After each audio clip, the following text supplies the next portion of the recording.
ಗಾಂಧಿ ಚೌಕಿನಲ್ಲಿ ಆಗಮಿಸಿದಂಥ ಎಲ್ಲ ತರುಣ ಮಿತ್ರರಿಗೂ ಮತ್ತು ಮಹಿಳೆಯರಿಗೂ ಊರಿನ ಗ್ರಾಮಸ್ಥರಿಗೆ ಪ್ರಥಮವಾಗಿ ತುಂಬುವುದೇ ಧನ್ಯವಾದಗಳನ್ನು ಹೇಳುತ್ತಾ, ಸ್ವಾಮಿ ವಿವೇಕಾನಂದರು ಕಬ್ಬಿಣದಂಥ ಮಾಂಸಖಂಡಗಳು, ಉಕ್ಕಿನಂಥ ನರಮಂಡಲ, ಮಿಂಚಿನಂಥ ಬುದ್ಧಿಶಕ್ತಿ ಇರುವ ಕೇವಲ 100 ಜನ ತರುಣರನ್ನು ಕೂಡಿ ಇಡೀ ಭಾರತ ಚಿತ್ರಣವನ್ನೇ ಬದಲಾಯಿಸ್ತಾರೆ ಅಂತ ಹೇಳಿದ್ರು. ಅವರು ಕೇಳಿದ್ದು ಸಾಮಾನ್ಯ ತರುಣರಲ್ಲ, ಕಬ್ಬಿಣದಂಥ ಮಾಂಸಖಂಡಗಳು, ಉಕ್ಕಿನಂಥ ನರಮಂಡಲ, ಮಿಂಚಿನಂಥ ಬುದ್ಧಿಶಕ್ತಿ ಅಂಥವ್ರನ್ನ ಮಾತ್ರ. ಆದರೆ ಯುವಕರು, ಈಗಿನ ಕಾಲದ ಯುವಕರು ಹೇಗಿದ್ದಾರೆ ಅಂದರೆ ಆಲಸ್ಯದಿಂದ ಇರೋದು, ಜೀವನದಲ್ಲಿ ಏನಾದರೂ ಸಾಧನೆ ಮಾಡ್ಬೇಕಂತೇಳಿ ತಿಳ್ಕೋಬೇಕಾದ್ರೆ ಅವರ ಪ್ರೇರಣೆ ಬಹುಮುಖ್ಯ ಪ್ರತಿಯೊಬ್ಬರು. ಅದಕ್ಕಾಗಿ ಇಡೀ ವಿಶ್ವ ರಾಷ್ಟ್ರೀಯ ದಿನವಾಗಿ ಸ್ವಾಮಿ ವಿವೇಕಾನಂದರನ್ನು ಆಚರಿಸುತ್ತದೆ. ಆದ್ದರಿಂದ ಪ್ರತಿಯೊಬ್ಬ ಯುವಕರು ಅವರ ಚಿಂತನೆ ಮತ್ತು ಆಲೋಚನೆಗಳನ್ನು ಪ್ರತಿಯೊಬ್ಬರ ಜೀವನದಲ್ಲಿ ಅಳವಡಿಸಿಕೊಳ್ಳಬೇಕು. ಜೀವನದಲ್ಲಿ ಅಳವಡಿಸಿಕೊಂಡ ವ್ಯಕ್ತಿ ಅವನ ಜೀವನದಲ್ಲಿ ಒಬ್ಬ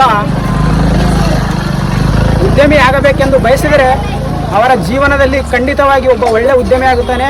ಅವರ ಜೀವನ ಮತ್ತು ಆಲೋಚನೆ ಅವನ ಜೀವನದಲ್ಲಿ ಅಳವಡಿಸಿಕೊಂಡರೆ ಒಬ್ಬ ರಾಜಕಾರಣಿ ಒಬ್ಬ ಒಳ್ಳೆಯ ರಾಜಕಾರಣಿ ಆಗುತ್ತಾನೆ. ಅದೇ ರೀತಿಯಾಗಿ ಒಬ್ಬ ವಕೀಲ ತಮ್ಮ ಜೀವನದಲ್ಲಿ ಅವರ ಆಲೋಚನೆ ಮತ್ತು ಚಿಂತನೆ ಅಳವಡಿಸಿಕೊಂಡರೆ ಒಳ್ಳೆಯ ವಕೀಲನಾಗುತ್ತಾನೆ.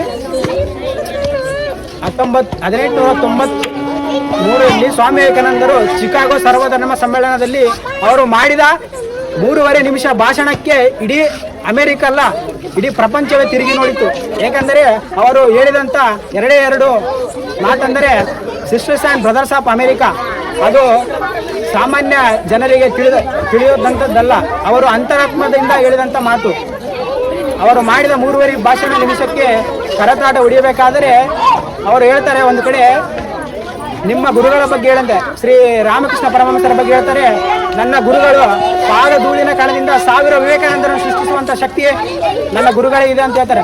ಅವರು ರಾಮಕೃಷ್ಣ ಪರಮಹಂಸರು ಮತ್ತು ಶಾರದಾ ಮಾತೆಯ ಅವರ ಆರೈಕೆಯಲ್ಲಿ ಬೆಳೆದಂಥ ಸ್ವಾಮಿ ವಿವೇಕಾನಂದರು ನಾವು ಮಾತನಾಡುತ್ತಿರುವಾಗ ನಾವು 18-19 ವಯಸ್ಸಿನಲ್ಲಿ ನಾವು ನಮ್ಮ ಒಳ್ಳೆಯ ಸ್ನೇಹಿತ ಸಿಗಲಿ, ಒಳ್ಳೆಯ ಒಬ್ಬ ನಮಗೆ ಗೆಳೆಯ ಸಿಗಲಿ ಅಂತ ಹುಡುಕಾಡುವ ಸಂದರ್ಭದಲ್ಲಿ ಅವರ ವಯಸ್ಸಿನಲ್ಲಿ ನನಗೆ ದೇವರು ಎಲ್ಲಿದ್ದಾನೆ ಎಂಬ ಹುಡುಕಾಟದಲ್ಲಿ ಸ್ವಾಮಿ ವಿವೇಕಾನಂದರಿದ್ದರು.